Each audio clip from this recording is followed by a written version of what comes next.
yesterday. You certainly captured the imagination of many people, and many people are quite intent on seeing how the program is going to plan out, and indeed how you mean to actually make it a reality, put it into place. Can you tell us, you're the project consultant for Agenda 111. How long have you been working on the idea of a national hospital building program? The president announced the program at the end of April of last year, and this was right in the midst of COVID. And the beginning of May, the team started working on the conceptual framework because we had to come up with a delivery strategy to try and put in place a framework to execute the project. As you realize, this is quite an extensive program that covers the whole country. And after the president's announcement, he tasked the team that he wanted this to be a Ghanaian-led, Ghanaian-driven, Ghanaian-executed project. So the team that has been put together is a team of Ghanaians, the architects, the engineers, the quantity surveyors, the civil engineers, the structural engineers, the biomedical specialists. We've had to put this team together to be able to execute this project. And quite a lot of work has been done over the past year. And this was done, as you realize, in the really difficult times of COVID. We had to have several meetings. Initially, we started off, a lot of it was physical, even though we're in the COVID time, so we're taking all the precautions. But later on, we had to go by online, virtual meetings. And it's a little difficult when you're structuring a project of this scale if you have to do virtual meetings, because you literally have to pore over drawings with your colleagues and so on. So it's been quite a challenge through this over the past year. We've also had to, over the past year, liaise with district assemblies because we engaged them to provide us with sites. Now, some of the sites, we furnished them with guidelines. For example, we wanted to be sure that where the hospital will be located is within the approved planning area within the district. And then also, you wouldn't have situations where, say, you have the hospital right by a stream or in a waterlogged area or in a heavily forested area. Another thing we're quite particular about was the slope of the land. So the team set in place certain guidelines in respect to slope. So the slope must meet certain minimum requirements. So when we finished them with these guidelines, we had to travel across the country to meet with the assemblies and with traditional rulers and so on to engage them on the site selection process. If I might backtrack just a moment there, Mr. Nyarko, if I could ask you, why was the slope of the land such an issue? Is the idea that with the particular design that you had, you could not build on an incline beyond a certain gradient, or were there other factors to be considered? It's the cost was to come up with a standard design which we built across the country. Now, if you have a standard design for the district hospitals, you have to ensure that the terrain is uniform. So you don't want a situation where in certain areas you have to build on a hill, and in other areas you have to build on flat land. It can be done, but there are cost implications. So we wanted to minimize the cost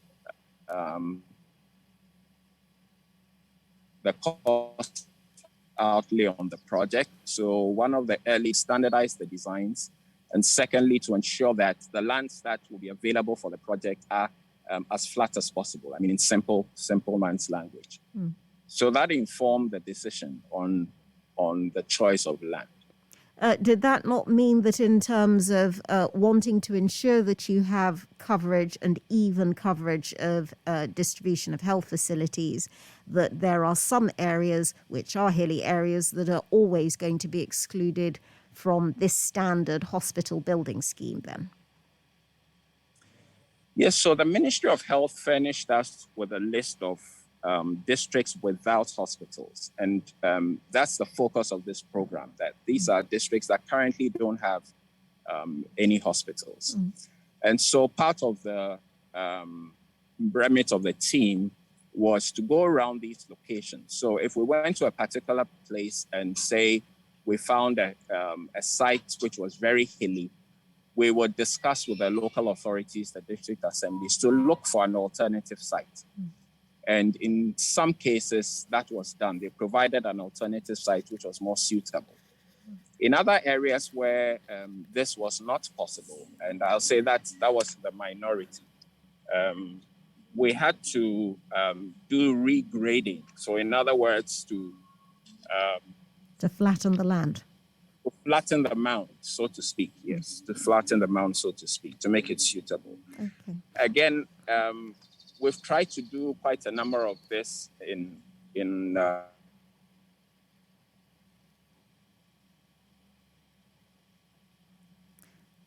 I believe the Zoom link to Kwabena Nyarko has frozen for a moment, but sorry, we missed what you said there, sir. The line was frozen for about a minute. Would you mind just saying in other areas you were saying? Yes, I was saying in other areas we where we couldn't find alternative sites, we've had to regrade, so reduce the mound and make it a little flat so that we can put the hospital there. And the local communities have been very supportive. They've embraced the program. The district assemblies, the chiefs have offered whatever assistance we have required. And I must commend them for embracing the program and for being very enthusiastic about it. Now, to talk about the business of a standard design, it's a project to build 101 district hospitals.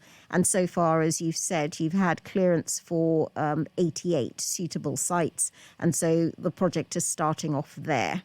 At that point, there's a remaining 13. We understand from talking to the Minister of Information that there is a problem with access to land, particularly in parts of the country such as Greater Accra, where land is at a premium. So you might have access to smaller parcels of land than perhaps, say, the 15 acres that we saw the launch site in Trede. And therefore that you might have to consider adapting the design. Therefore, it's not going to be a uniform structure, is it? I mean, they're not all going to be single-story structures. For example, you may have to build upwards. You may have to adapt your design. Nanania, you're right. We've had challenges, especially in the urban areas, where it's almost impossible to find 15 acres of land. So there's an alternative program to adapt the designs. And so, like you said, we will not have a single-story pavilion-type hospital in all the locations.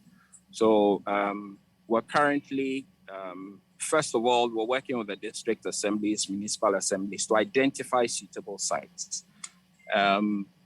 These hospitals are about 8,000 square meters. And so we're working to see if we can get a minimum of at least 8 acres, which will be the minimum required, even if we're going to go up.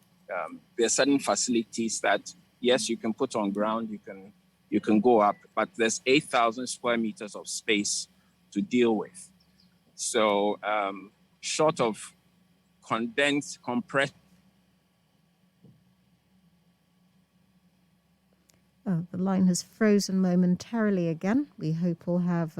Running a hospital a bit challenging. So we're working with the municipal and district assemblies on those sites that have outstanding issues.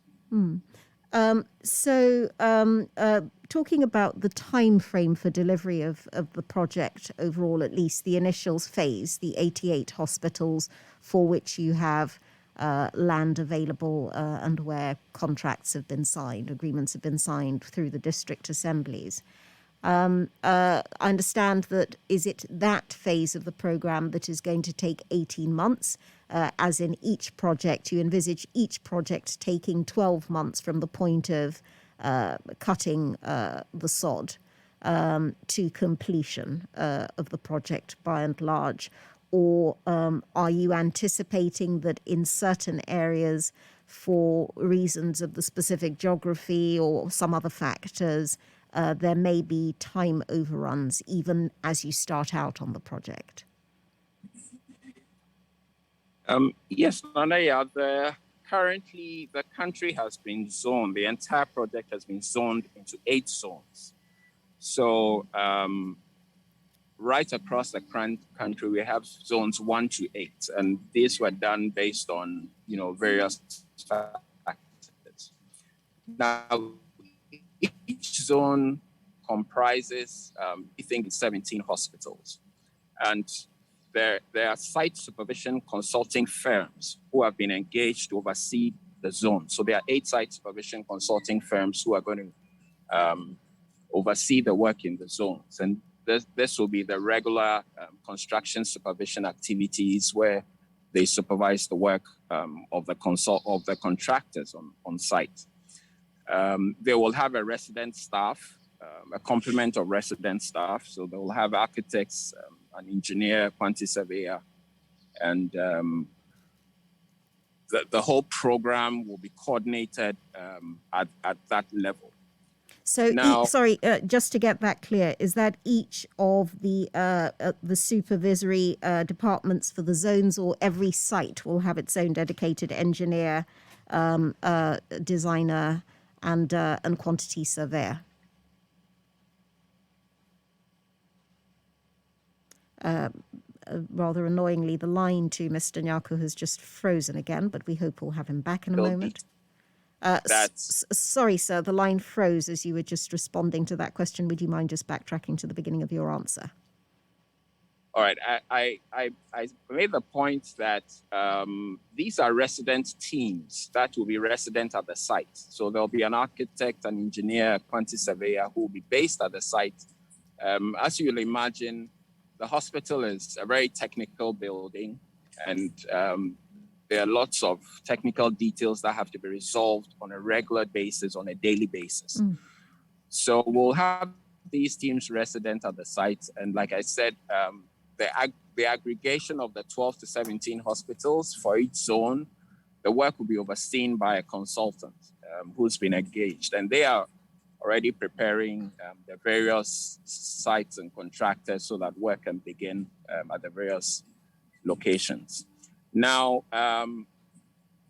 the program we've developed is such that in certain cases, you may have 2 or 3 contractors on site doing different parts of the hospital.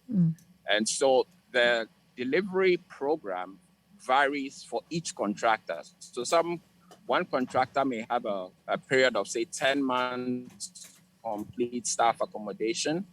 Another may have, say, 12 months to complete another part of the hospital.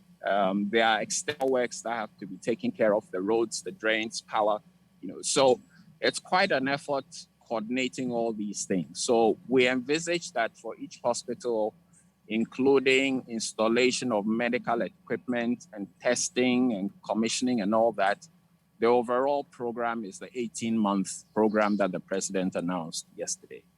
So that's for the whole program overall, but you still hope that with the individual projects where it's possible to... No, sorry. I beg your pardon? The 18-month program.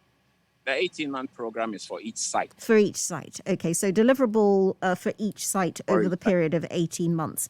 Now, you mentioned, interestingly, the problem of access to the sites, and we know that this has been a problem with our pre-Agenda 111 hospital building projects in the past. There was a notable example, the subject of a fierce political battle in Lejakuku, with the building of the Lekma Hospital and the problem of the access roads and failure to, if you like, complete the grading, the finishing off of the access roads and the health problems that people say they'd caused.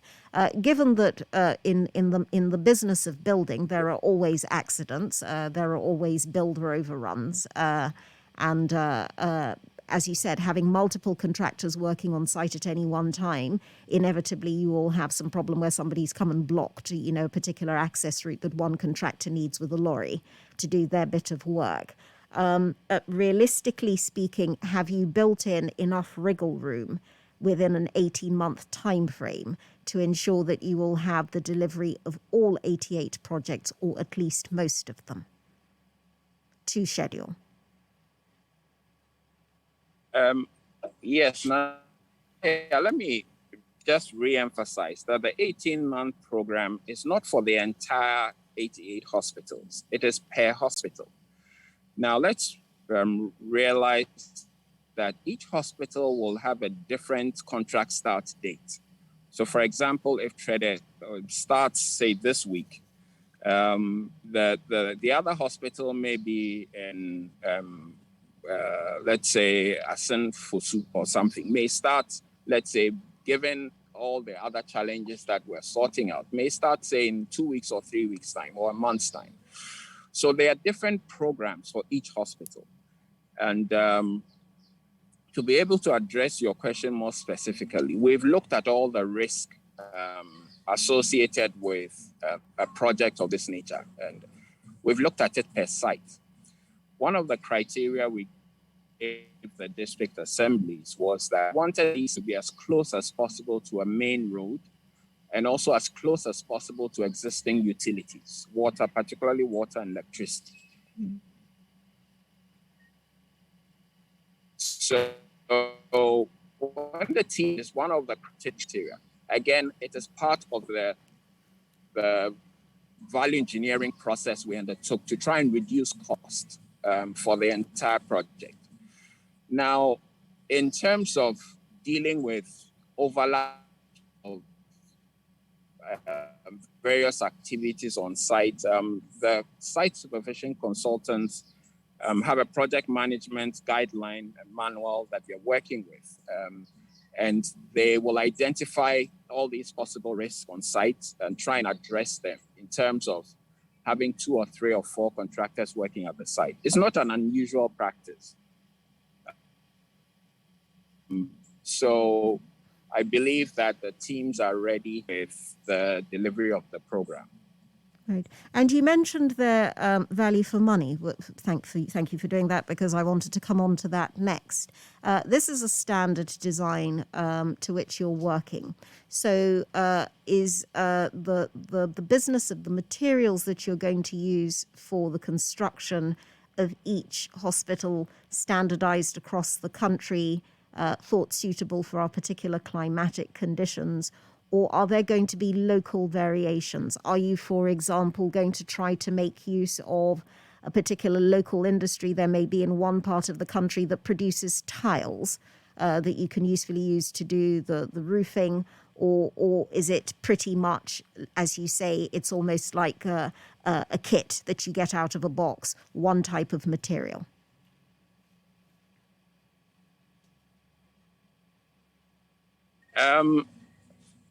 Yes, ideally would have liked to a large extent look at the local materials, and we've tried to incorporate that in the design as much as possible. So you'll notice that the architects have a particular style which was incorporated into the buildings. However, let's remember that these are hospitals, and there are cleanliness and hygienic standards that are required for efficient operation of these hospitals. So we're limited in the choice of materials because we must meet those standards as set by the Ministry of Health to ensure that these are standard functioning hospitals. And quite a bit of work has gone into the selection of those materials. We also have to remember that these hospitals we needed to look at the lifespan of the materials and to ensure that they are low maintenance and so on. So quite a bit of work and thought has gone into the selection of these materials. On the external fabric, yes, we will look at local materials. There are local industries in the neighborhood, in the area that can benefit from the projects. Sure, definitely we'll take a look at that and incorporate that into the program. So in terms of the guidelines that you've set yourself for the project overall, you do not have, say, a particular quota of made in Ghana materials that you're using. Can you tell us what the main sort? Hello, can you hear me, Mr. Nyako? I believe the line to you has frozen, but I will... You can hear us now. Great, lovely. Okay, so I was just asking whether, in terms of the project guidelines that you set yourself to do with, if you like, the quantity surveying and the procurement side of things, whether you have set yourself, say, guidelines about proportion of made in Ghana materials versus those that are going to be imported.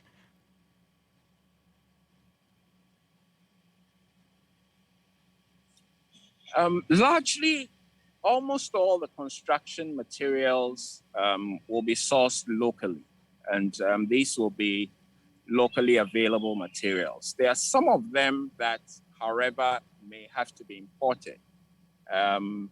If you take, say, hospital-grade doors, that may not be easily available, especially in the quantities that are required for the project. Or maybe some other materials, the vinyl flooring that will be required for sterile areas and so on. So a few of the materials will have to be imported, but largely most of them will be sourced locally for the project. So is the procurement for the projects going to be done centrally, or are you going to, again, do it on a zone-by-zone basis? The procurement will be done by the contractors. All these items fall within their contracts. However, the technical team will provide specifications and guidelines on the quality of the materials to be procured. And then typically what happens on construction sites is that you will have the contractor provide samples of these materials that will be procured for approval by the consultants at the sites before they can be procured and installed on the hospital. So it's quite a rigorous process that as part of the construction, is inbuilt into the program.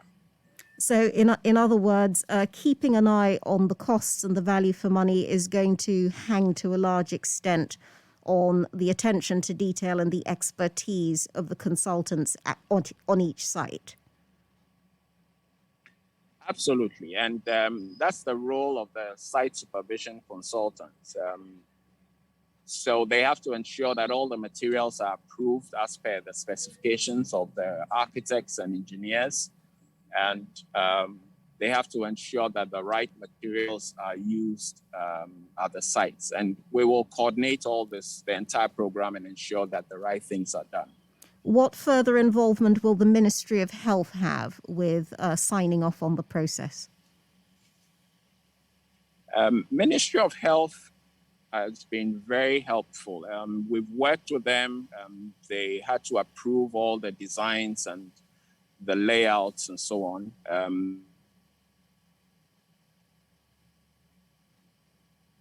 The line has frozen again, but we hope that, I think there's a problem with reception where... There'll be part of the team to visit the sites, on occasion. And this will also include the Ghana Health Service, who are the actual operators of these facilities. So they'll be involved throughout the entire process. Yes, we missed a bit of what you said there, Mr. Nyako, but I gathered that you say they will continue to be involved in the process and will have some oversight. But what you're suggesting is that there will be a level of discretion, local discretion in the team, the consultative team working on each project. Yes, you're right. Could I ask you, because you were rather reticent at the top end of us talking about this, but of course, your own involvement in this process.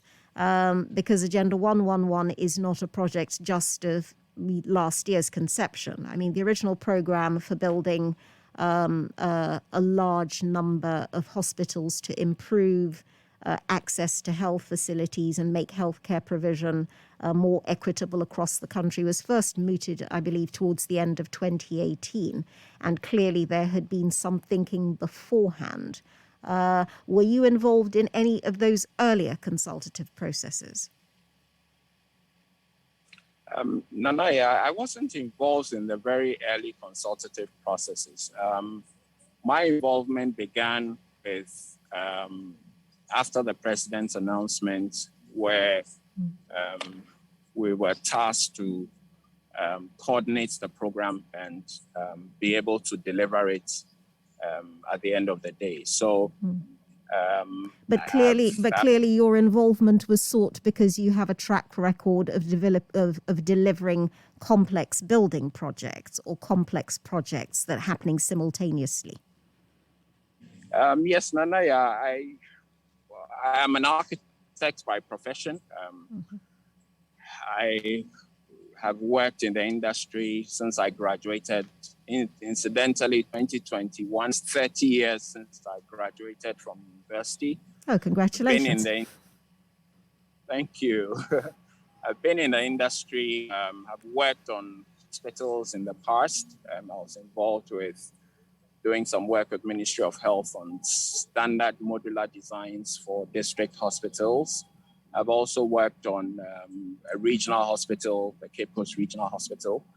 So I come to this project with a background both in hospitals and also in real estate.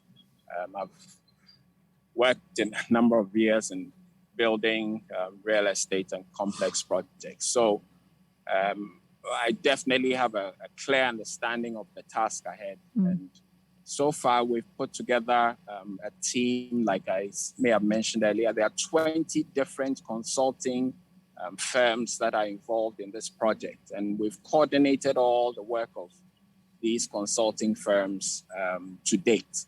And we are transitioning into what we will call the post-contract phase, where contractors will begin work on site and the supervision goes on and so on.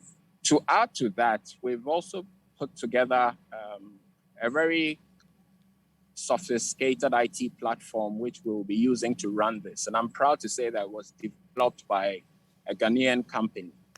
And it's going to make our work a lot easier and be able to help us monitor the project very well. And will that database be held at the Ministry of Health? I mean, where is your prime point of coordination going to be? The prime point of coordination will be the technical team's offices. So all the coordination will be held there as consultants to the project. And then we report to through with Ministry of Health to the Office of the President. Now, having been presented with this as a project, as you said, in April last year, and asked to find a way to execute it, could I ask, were there specific models that you looked to of either other places in Africa or other parts of the world? What springs to mind, obviously, is a country such as China. But what did you use as your model to study how you could deliver on the project? Or did you really just think up the project right from scratch? So I think the challenge is that it's difficult to find models where they've attempted to execute these number of projects at the same time. So we had to think a little outside the box and be able to break it down into a structure that makes it easy to manage. One of the things we did very early on, like I said, was to adopt a standard design. And so for all the pre-contract work, it made it a bit easier. I mean, you could have imagined if we decided to go for, say, 5 different or 10 different designs in different locations. It would have been a nightmare even trying to put together all the drawings and technical details. Currently, say if you take the set of drawings for the district hospital, you find probably over 400 to 500 sheets of drawings that kind of intentions of the technical team. So we had to think outside the box and to come up with a structure that we think works in our environment, something that is adaptable, something that will also help us manage the project efficiently. And which is why we broke it up into 8 zones, so that you have a consulting firm which is supervising each zone. And they in turn will report to the technical team, and we will coordinate the activities of all these consultants on the site. We've had a very good working relationship with the consultants. We've had several meetings as we transition into the post-contract phase of the project. So I believe we have a structure currently in place that is very robust and that is ready to deliver on the project. Now, speaking, if you like, backtracking finally to what you mentioned earlier on about the question of value for money, the question on everybody's minds is how exactly we're to find the money to do this.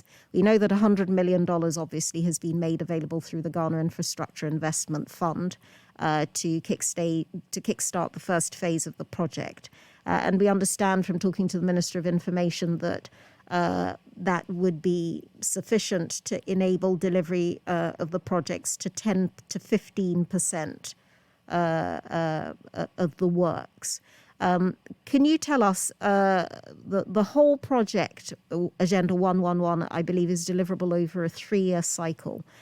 What, in terms of your planning, are the crunch points in terms of time for when you're going to need your next major injection of cash?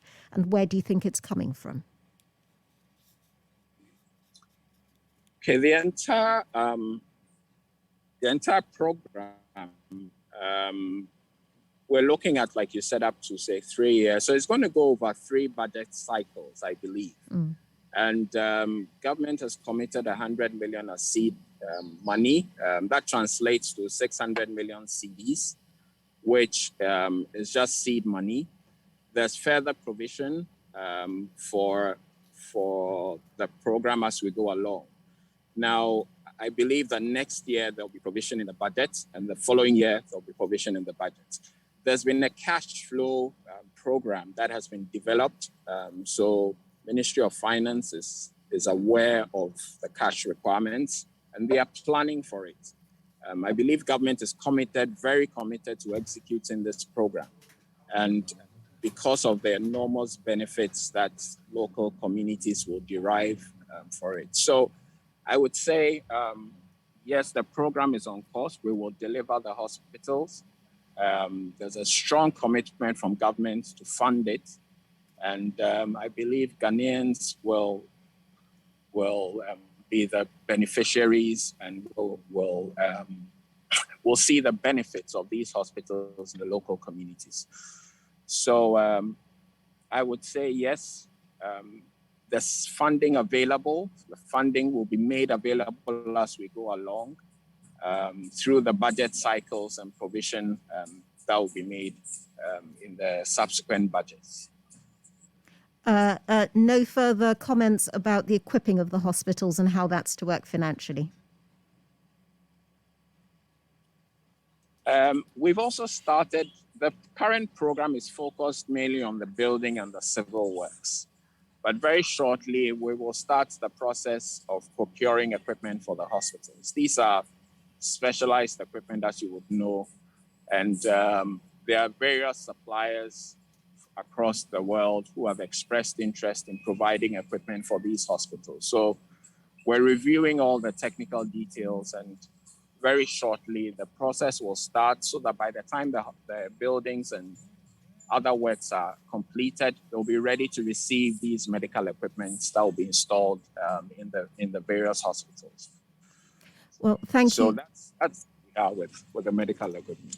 Right. Thank you very much, Mr. Nyarko, for joining us after what has been a very long day on the road, kickstarting Agenda 111.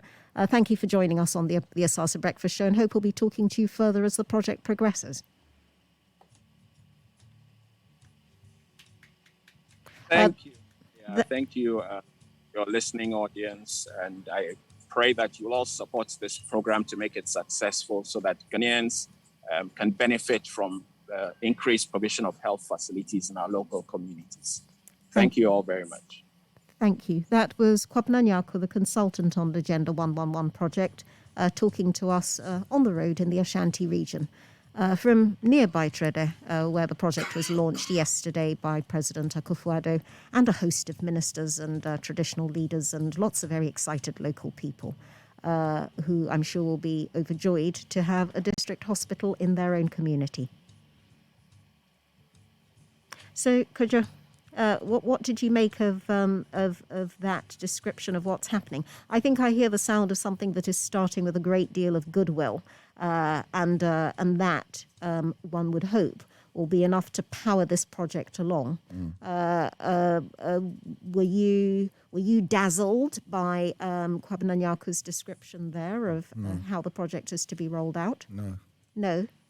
You're not dazzled by anything, are you, Kojo? Really stupid question to ask. I think that for me, when you get this kind of clarity from the people who are actually going to have to implement this thing, it's beneficial to everybody because it answers a lot of questions, you know, those throwaway questions that you ask because you don't know. So the more information you're getting, the more you're able to put it into context. And like before I was telling you that for me, my biggest concern is that a great plan, and we've had many great plans, always falter. They don't stop. They falter somewhat or they're adapted based on the reality that is visited upon the plan. Yeah, like him, for example, talking about what you do when you go to a place that's hilly. Yeah. What do you do about that? What do you do about that after you've graded the land and there's some kind of mudslide? I mean, heaven forbid. But you know what I mean. Yeah. Heavy rains that we're experiencing in the north, for example. That means immediately that if you had a planned rollout in that area, that's going to be set back. So I'm hoping that there's an adaptability that we can transfer effort elsewhere, without too much difficulty, so that the project continues whilst adjustments are made. That would be key. Well, you can already hear the kind of slight scale